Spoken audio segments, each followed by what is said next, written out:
Hi everyone. So in this lecture we are going to discuss a new question, and that question is determine whether the following sets are subspace of R raised to 3 or not, and W is equal to XYZ belongs to R raised to 3 such that Y equal to 2x and Z equal to 3x and X belongs to real number. Now check, in this question we have a given condition that is R raised to 3 and this is nothing but our vector space, and this W is a set.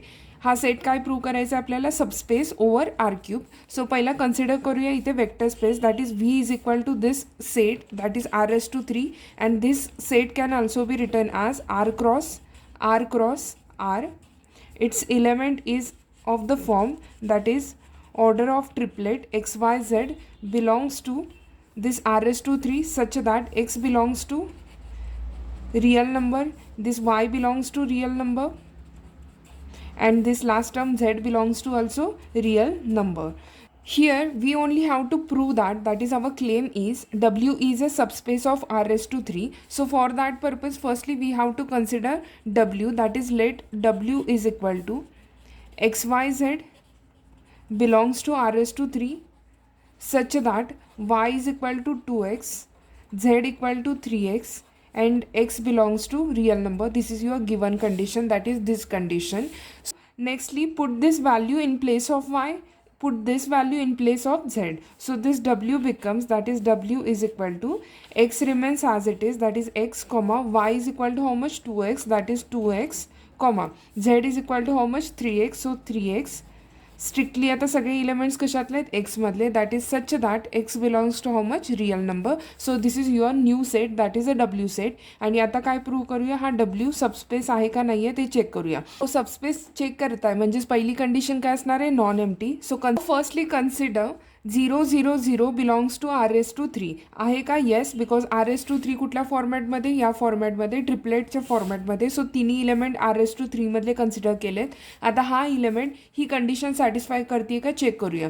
So second टर्मला 2ने multiply करूया आणि third टर्मला 3ने multiply करूया. And एक्सची value तुमच्याजवळ आता किती आहे, 0. So that term will be, that is x comma 2x comma 3x is equal to एक्सची व्हॅल्यू आता किती आहे आपल्याजवळ, 0. So 0 comma 2 into how much, 0, that is 2 into 0 comma last term will be 3 into 0. Check करूया.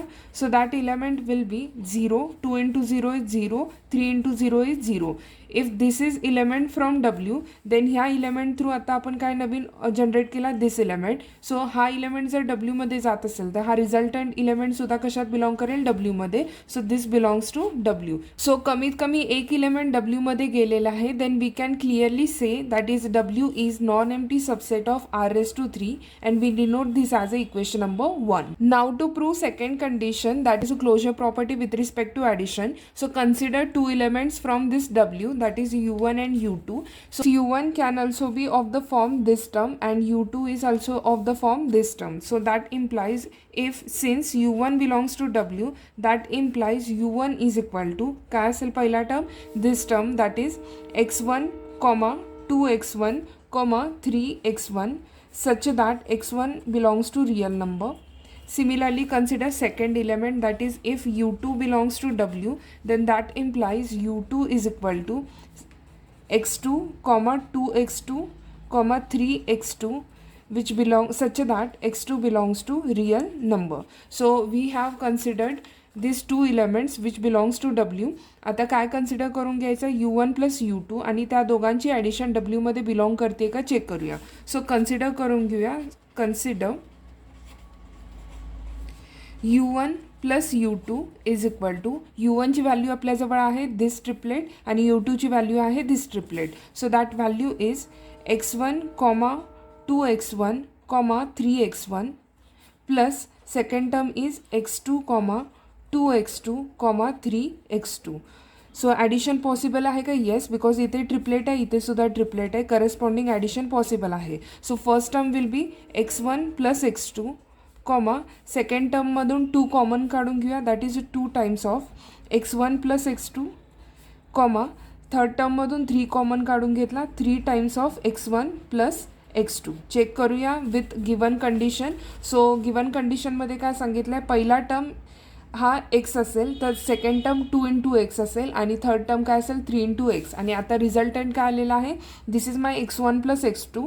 So second term is 2 times x1 plus x2 आणि third term काय आहे 3 times दिस x1 plus x2. म्हणजेच हा डब्ल्यूची कंडिशन काय करते, सॅटिस्फाय करते. So from this condition we can clearly say that u1 plus u2 belongs to w and this condition is nothing but closure property with respect to addition is satisfied with respect to our vector space, that is r raised to 3, and we denote this equation as equation number 2. Now to prove third condition, first consider alpha be any scalar, that is फील्डमधला एखादा element consider करून घेतलेला आहे आणि एक element belong करूया डब्ल्यूमध्ये, that is U belongs to W such that U of the form that is x, 2x, 3x such that x belongs to real number. So ह्या फील्डमधल्या इलेमेंट आणि हा डब्ल्यूमधला इलेमेंट या दोघांची काय करायची आहे तर स्केलर मल्टिप्लिकेशन. सो कन्सिडर करून घेऊया. Consider alpha into U is equal to, this is my alpha, यूची व्हॅल्यू आपल्याजवळ आहे that triplet that is x, 2x, 3x यांची मल्टिप्लिकेशन केली तर काय होईल, first term will be alpha x, second term will be 2 into alpha x आणि 3 into this alpha into x that is alpha x. Check करूया हा alpha into U डब्ल्यूमध्ये belong करतो आहे का. डब्ल्यूमधला इलेमेंट कुठल्या फॉर्मॅटमध्ये, x, 2 times x, 3 times x, म्हणजे पहिल्या इलेमेंटलाच 2ने मल्टिप्लाय केलं आहे आणि 3ने मल्टिप्लाय केलं आहे. आता काय आलं आहे चेक करा, एक्सच्या जागी आता आला आहे अल्फा एक्स. अल्फा एक्सला सेकंड टर्म काय आहे 2ने मल्टिप्लाय केला आहे आणि थर्ड टर्मला 3ने मल्टिप्लाय केलं आहे. म्हणजे ही कंडिशन काय होते, सॅटिस्फाय करते. ही कंडिशन सॅटिस्फाय केले तर तो यू कशात केला आहे, डब्ल्यूमध्ये. सो आता हा जर कंडिशन सॅटिस्फाय करत असेल देन अल्फा यू सुद्धा कशात बिलॉंग करेल, डब्ल्यूमध्ये. So hence we have obtained alpha U belongs to W. That is this is nothing but a closure property. So closure property with respect to scalar multiplication is satisfied with respect to vector space r raised to 3. So r raised to 3, so this is your condition number 3. So we have obtained first condition that is non-empty set, second condition that is closure property with respect to addition, and this third condition that is a closure property with respect to scalar multiplication. And with the help of theorem number 1 we can clearly say W is a subspace of given vector space r raised to 3. So this is your proof.